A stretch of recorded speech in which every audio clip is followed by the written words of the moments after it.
Hello friends. तो राधे राधे सभी को। अभी बज रहे हैं शाम के 6 और कोई विचार नहीं था, ऐसे ही बैठे थे। अभी आंटी ने आवाज़ लगाई कि चल खाटू जी चलते हैं। हम लोग जा रहे हैं। मतलब मेरे को यकीन नहीं हो रहा है कि और मैं पहली बार खाटू जी जा रही हूँ। मैं कभी भी खाटू जी नहीं गई हूँ। और बोलते हैं ना कि बाबा का जो बुलावा होता है तो वो अपने आप बुला लेता है। तो सच में आज ऐसा हुआ है कि मेरी कोई तैयारी नहीं है, कोई मतलब प्रोग्राम नहीं था और हम अचानक से जा रहे हैं खाटू जी। और जी अब हम निकल चुके थे अपने घर से बाबा के दर्शन करने के लिए। लगभग 7 बजे के करीब हम घर से निकले थे और पहुंचते पहुंचते हमें रात हो गई थी। और 2 बजे के करीब हम पहुंच गए थे बाबा की नगरी में, रिंगस में।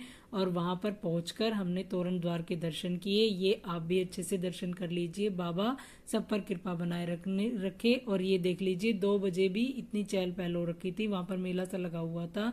हम यहाँ पर थोड़ी देर रुके, फोटो वगैरह खिंचवाई और फिर हम आगे निकल गए थे बाबा के दर्शन करने के लिए, क्योंकि रात बहुत हो चुकी थी। और फिर हमने रास्ते में देखा कि बहुत से लोग जा रहे थे पैदल पैदल बाबा का निशान लेकर बाबा के पास। देख लीजिए रात को भी मतलब वहां का नज़ारा इतना सुंदर और बहुत अच्छा था। फिर हम आगे गए और हम पहुंच गए थे लगभग 3 बजे के करीब हम बाबा की नगरी में पहुंच गए थे। वहां जाने के बाद हम थोड़ी देर वहां पर पहुंचने के बाद हम चले गए थे आगे द्वार पर, लेकिन द्वार तो बंद था। और यहाँ पर चल रही थी किसी के गाने की शूटिंग। और देख लीजिए 3 साढ़े 3 बजे के करीब भी यहाँ पर इतनी चहल पहल थी और अच्छा माहौल था। फिर हम थोड़ी देर यहाँ रुके बैठे, फिर हम चले गए थोड़ी देर रेस्ट करने के लिए, क्योंकि द्वार 5 बजे खुलते हैं, इसलिए हम वहां पर जाकर थोड़ा सा रेस्ट किया। फिर मैं और आंटी सुबह उठे, नहाए धोए और फिर हम चल दिए थे बाबा के दर्शन के लिए। हम गाते बजाते हुए जा रहे थे। फिर पहले हम गए थे आलू सिंह जी की बगीची में, और इस बगीची के बारे में मुझे आंटी नहीं बताया, मुझे पहले कुछ भी नहीं पता था और ये भी बहुत सुंदर थी। फिर हम यहाँ से निकलकर पहुंच गए थे बाबा के दर्शन करने के लिए, लाइन में लग गए थे। और यहाँ से गाते बजाते हुए हम बाबा के पास पहुंच गए थे, बाबा के दर्शन किए, बहुत अच्छे से दर्शन हुए, बहुत सुकून मिला और मुझे तो बहुत ही अच्छा लगा वहां जाकर। फिर वहां से निकलकर हम पहुंच गए थे राधे जी की हवेली। ये एक मंदिर था, राधा कृष्ण जी का मंदिर था जो बहुत पुराना था।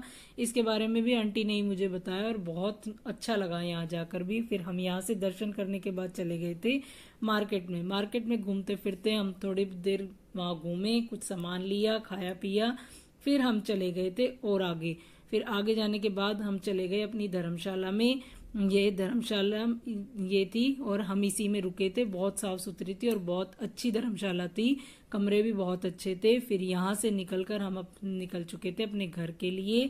मुझे तो बहुत अच्छा लगा खाटू जी की नगरी में जाके। आप लोग अपना पहला एक्सपीरियंस बताइएगा और मेरा व्लॉग अगर अच्छा लगा हो तो प्लीज़ शेयर कीजिए, कमेंट कीजिए, लाइक कीजिएगा और मेरे पेज को फॉलो जरूर कीजिएगा। धन्यवाद सभी को। जय श्री श्याम सभी को। राधे राधे।